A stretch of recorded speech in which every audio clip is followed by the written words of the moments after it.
Hello বন্ধুরা, এখন আমি হইচই প্ল্যাটফর্মে আসা কাবেরী বলে ওয়েব সিরিজটা রিভিউ করতে চলেছি, যেটি ডিরেক্টর হলো সৌভিক কুণ্ডু, যে এই বছরই বুমেরাং মতো সিনেমা দিয়েছে এবং তার অন্যান্য সিনেমাও রয়েছে, যেমন সুইজারল্যান্ড রয়েছে, আইকুকুয়াই রয়েছে।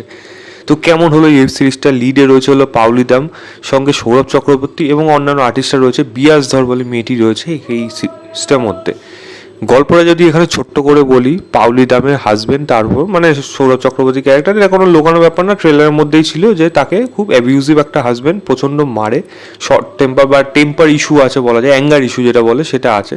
পাওলি দাম তার হাজবেন্ডের থেকে চলে এসে অন্য জায়গায় নিজের মতো একটা লাইফ কাটানোর চেষ্টা করছে। এই বিয়াস বলি মেয়েটির সাথে তার দেখা হচ্ছে তার স্কুলের টিচার হিসাবে, এবং এই মেয়েটি তার হাজবেন্ডের বিরুদ্ধে লড়ে তাকে কীভাবে বাঁচাচ্ছে, এবং এই মেয়েটি যখন একটা ব্যাপারে ফেসে যাচ্ছে, একটা মার্ডার ব্যাপারে, তখন এই তার টিচার হিসেবে কিভাবে তার পাশে দাঁড়াচ্ছে, এবং এর মাঝখানে পাউলির হাজবেন্ড কীভাবে কনস্পিরেসি করছে, এবং এর মাঝখানে আরও কে কে জড়িত রয়েছে, সেই থেকে বেশি জানতে হলে আপনাকে হইচইতে গিয়ে এই ওয়েব সিরিজটা দেখতে হবে। দেখুন 7টা এপিসোড আছে, ওই কোনোটা 22 মিনিট 20 মিনিট, তো কোনোটা 27 মিনিট, এরকম করে ডিউরেশন।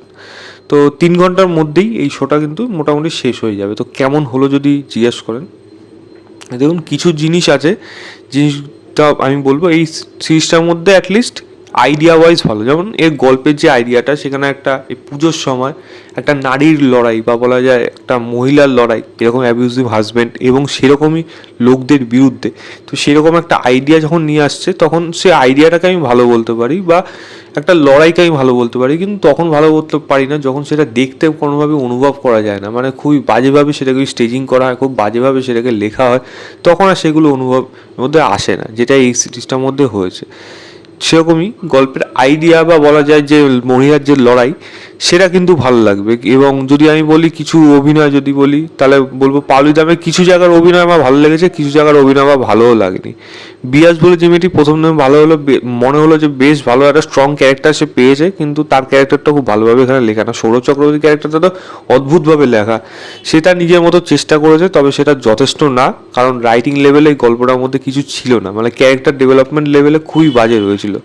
এবং অন্যান্য সাপোর্টিং কাজ যারা যারা রয়েছে, প্রত্যেকেই পারফরমেন্স খুব একটা কেউ কিছু আহামরি না, কারণ সেরকম লেভেলে লেখাই হয়নি গল্পটাকে।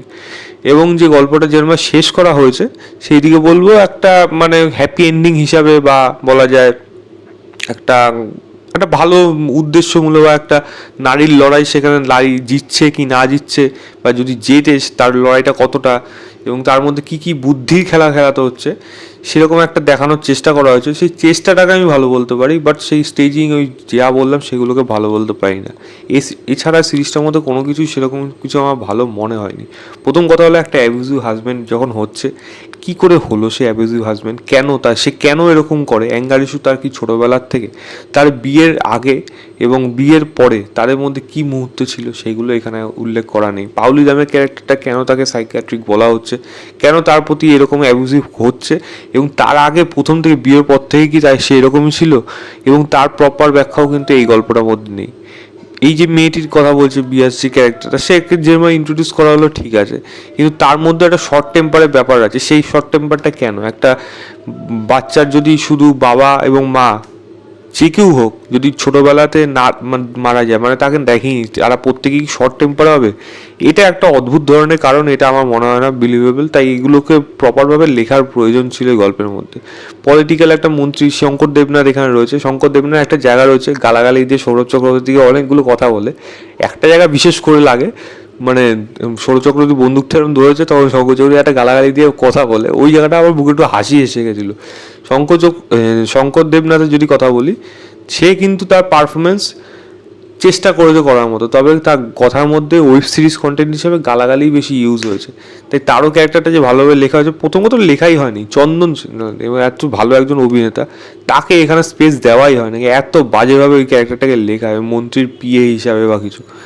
এবং অন্যান্য আরও সাপোর্টিং কাজ যারা রয়েছে, কারোরই মানে রাইটিং লেভেলে কোনো সেরকম ডেভেলপমেন্ট নেই।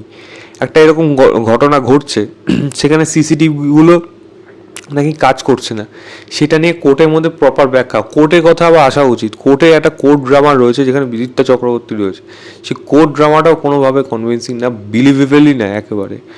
মানে সেটা বিশ্বাসই হচ্ছে না একটা কোড ড্রামা হচ্ছে, জাস্ট বলছে, বলে যাচ্ছে, হয়ে যাচ্ছে, এরকম ব্যাপার।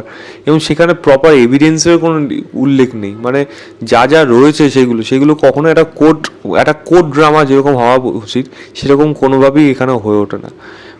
চিত্রনাট্যও খুবই বাজে, মানে সেটা একটা সময় গিয়ে বোর করতে শুরু করে, আর কিছু নেই গল্পটার মধ্যে, সেটা জোর করে টেনে টেনে 7টা এপিসোড করা হচ্ছে এরকমও লাগছে। এবং স্টেজিং ওয়াইজ কোনোটাই কিন্তু ভালো না, এডিটিং ওয়াইজ কিন্তু সেই একটু ব্যাড ডেটেড টাইপের এডিটিং হয়েছে। ডায়লগও এখানে খুব একটা যে ভালো আছে তাও কিন্তু না।